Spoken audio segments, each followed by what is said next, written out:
Welcome back to the vlog. We're going to be back at Capital Casino in the 1-3 game. The action has been good, and hopefully we can run a little better today than we did the other day. So sit back, relax, enjoy. Here it comes.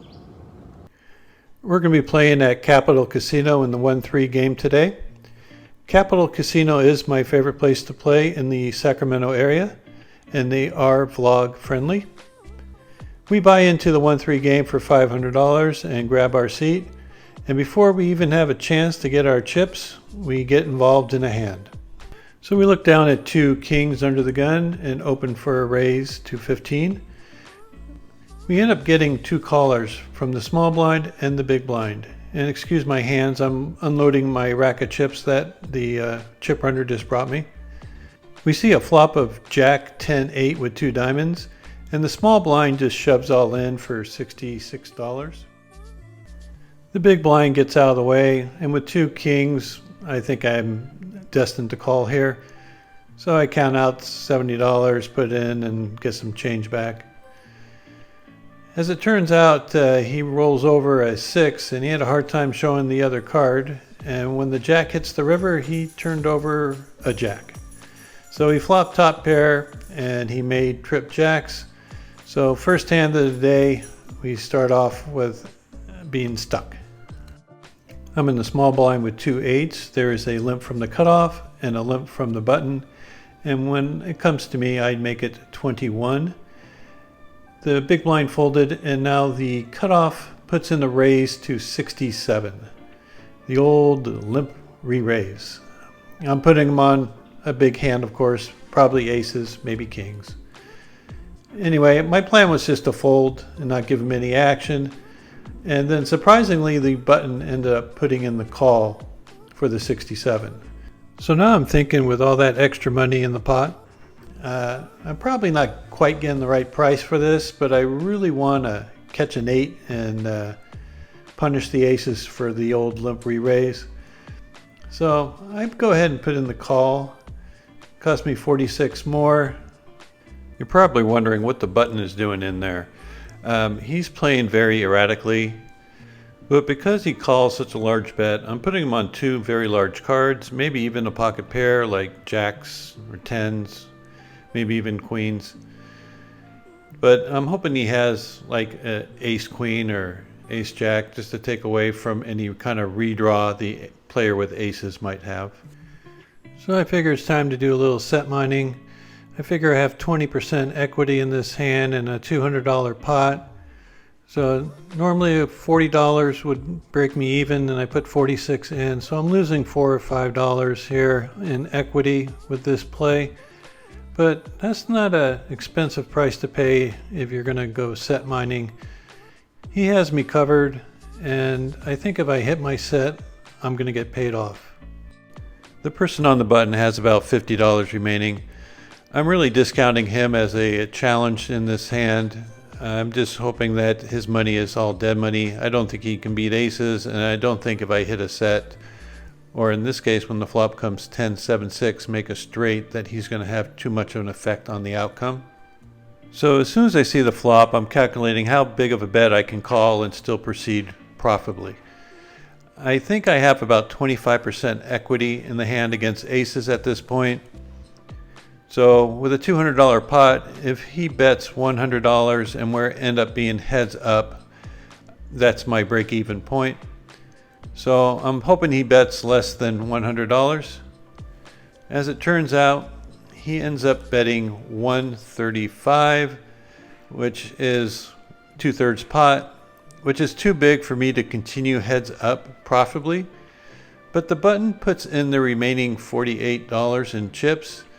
And with that price, I think I'm right around break even. I might be losing a couple dollars in EV, but I think it's close enough to where I can continue. I really want to win this hand badly, and if I can have to take a little bit negative EV to get there, I think I'm doing it. So I go ahead and put in the call for 135.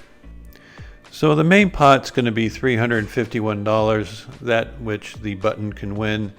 And we now have a side pot of $174. As soon as the dealer squares away all the side pots and main pot, we see a nice turn card of a 4 of hearts. This gives us a little extra room. Now we can catch a 5 or a 9 to make our straight, so we have 10 outs. I check it. I have about $210 remaining. I figured I had a little over 20% equity in the hand, and if he put in the shove, I would have to call off 210, which would be right around break even again. But instead he bet $100, and that's a real easy bet to call. So with 725 in the pot, we see a beautiful river card of a 5 of hearts. So we get there, not much we can do. He's not going to bet now, so we just go ahead and shove all in for 109, and he goes into the tank, and he's in there for a very long time. I put it on fast forward so we don't have to sit here forever. He was in the tank for at least 3 minutes. I think most of the time he was thinking about, well, should I have bet more on the turn? Would that have worked? Or should I change my other bet sizes? I think it was a foregone conclusion he was going to call the river bet for 109, and finally he does. I show him the bad news of the pocket eights. It's the first time I've won a significant pot with eights in a very long time. He shows aces. And the person on the button actually had pocket queens. So very odd the way the hand was played. You're one lucky human. We were feeling a little frisky after that last pot, so we decided to open under the gun with 7-6 suited. And we end up getting 3 callers, and we see a flop of ace 3-3 with 2 spades. So we flop a flush draw. First person checks, we decide to bet 15, and the button and the big blind put in the call. The button is fairly a conservative player. The big blind knows how to mix it up here and there. So I'm going to proceed like one of them has an ace, and then an ace comes on the turn. So when it's checked to me, I'm shutting down. The button puts out a bet of $20. The person to my right puts in the call, and this is an easy muck. As it turned out, the person in the big blind bets out the river, and the person on the button folded. So we're in the big blind with 10-9 offsuit and get a free look at a flop after 5 people enter the pot. Flop comes 5-6-8. So we flop a gutter to the nuts. We check it, and the player on our direct left bets 15. We get 3 callers, so yeah, what the heck, let's take one off for $15, see if we can get lucky again. And the turn card comes as a 6 of spades. I'm pretty much done with the hand. I check it. It gets checked around, so I'm thinking that there's not a lot of strength right now. Maybe I can put in a steal. River card is a queen of clubs.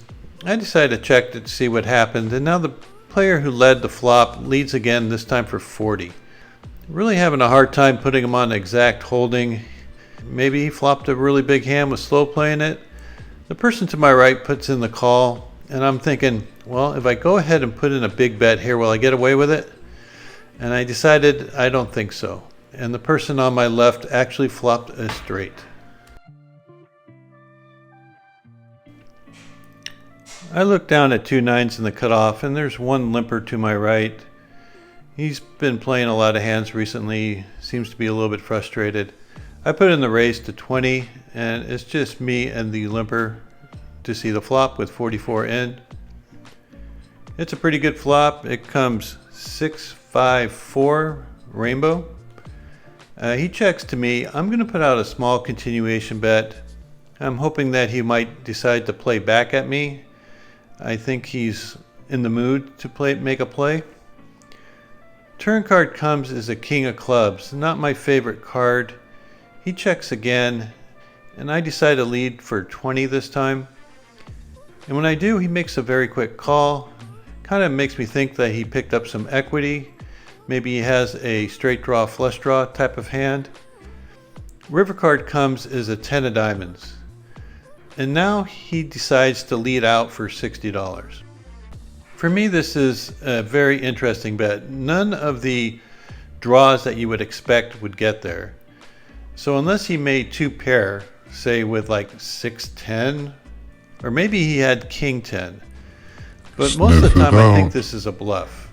And I think a bluff. I'm just going to have to pay this off if he got there. But I'm thinking maybe he had a straight draw, maybe even a flush draw, and he missed, and this is the last chance to steal the pot. So I count out the chips, and I'm studying him, looking for some sort of tell, and he doesn't appear to be very strong. So I put in the call, and I expect to take this thing down. He ends up showing ace-9 of clubs for the missed flush draw, and so I win this nice $234 pot by catching a bluff. I'm in the big blind with ace-king offsuit. There were 4 limpers, and the small blind puts in the raise to 13. I decided to isolate him. This is the same player from the hand before, so I raise to 60, and it quickly gets folded back around to him, where he grabs his rack of chips, a little over $300, and fakes like he's going to put it in. And I just told him it was a good lay down because he was going to get called. Hey, thanks for watching, guys. Really appreciate it. Zeus appreciates it also. He's been a big help with improving my game, and so have you been. Thanks for all the great feedback you've given me over the last few months. It really has helped improve my game. I still get lucky on occasion, and it's always nice to get a little luck on your side. So until the next time, I hope you run good, and we'll see you soon.